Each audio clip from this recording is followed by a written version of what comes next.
Okay, so that's too far. We're back. So, what we're going to start doing is talking about my planning process around January. Right now, it's November, end of November, weekend before American Thanksgiving.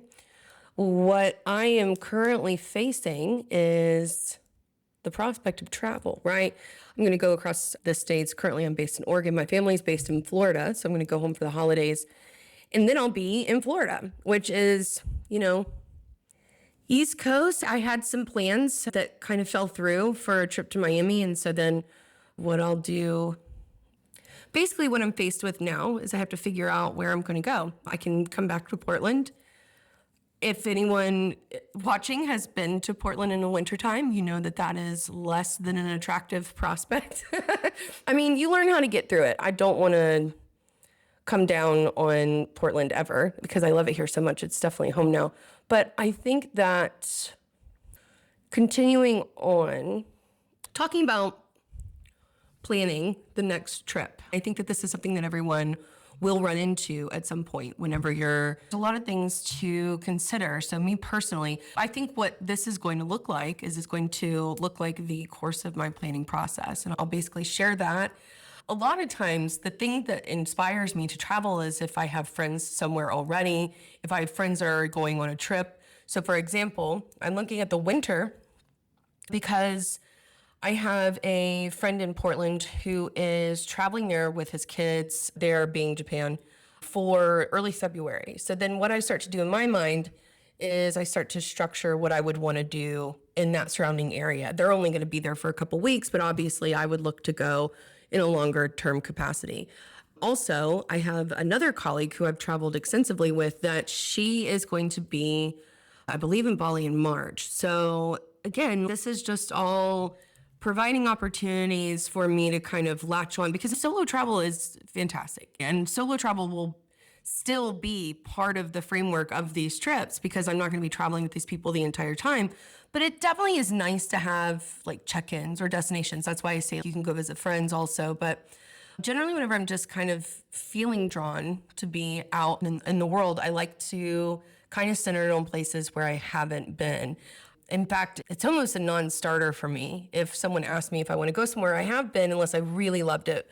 For example, I've talked about before, I really liked Barbados. A friend of mine is going to be back there around the holidays as well. So I was thinking about traveling there. It's just Barbados feels a little inaccessible from a flight perspective because I'm always flying United. United is my airline of choice. And so what I do is I'll have to fly from Florida up to Newark, New Jersey, and then back down. It's like 16 hours of travel. Dumb. I'm not doing that. It just feels like a lot. And then people have been like, well, why don't you just use another airline?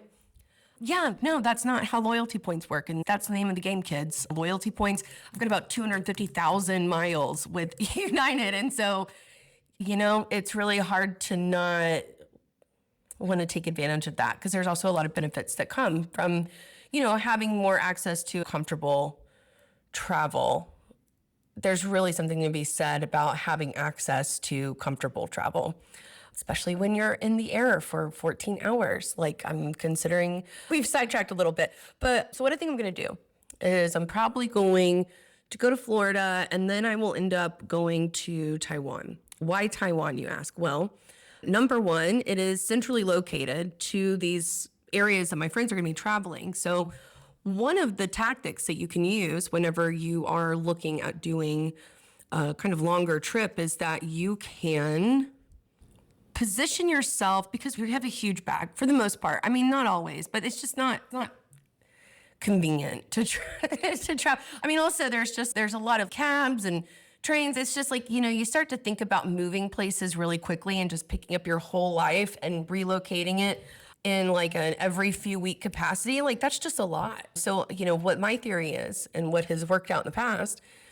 is I will just go take Big Blue, which is my suitcase. I have a link to her on the website that it's like a buy-away travel, but has been solid as a rock for years. And I really have liked using it. But basically me and Big Blue and I will go and get an apartment in Taiwan somewhere.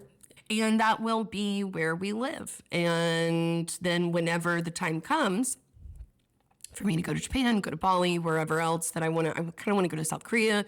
There's a lot of Asia that I haven't done. So that's also another reason why I'm really drawn to that region for this time of year, just because it's largely untouched by my perspective. So if anyone has any advice around Southeast Asian travel or different places that have been really special or important to you in Japan or Bali specifically, I would love to hear about that in the comments. Thanks for your feedback. Love you.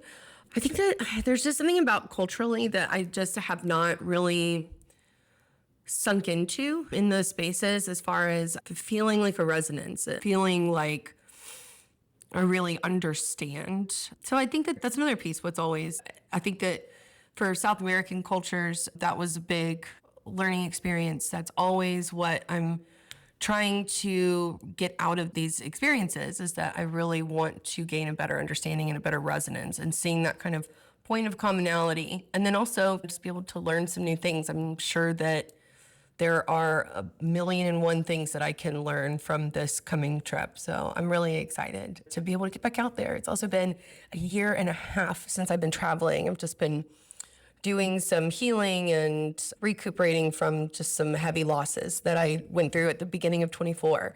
And so it's kind of come full cycle. Beginning of 24, we're almost through 25. So great, it was like 2 years ago. I think that this will be a good ending to a cycle of repair and recovery and getting reacquainted with myself. And a large part of who I am is based in this level of travel and exploration. So yeah, so anyway, that's kind of where my planning is. That's where my mentality is right now. I'll do another follow-up video around some of the specific tools and also provide some links to that. So thanks so much. I appreciate it.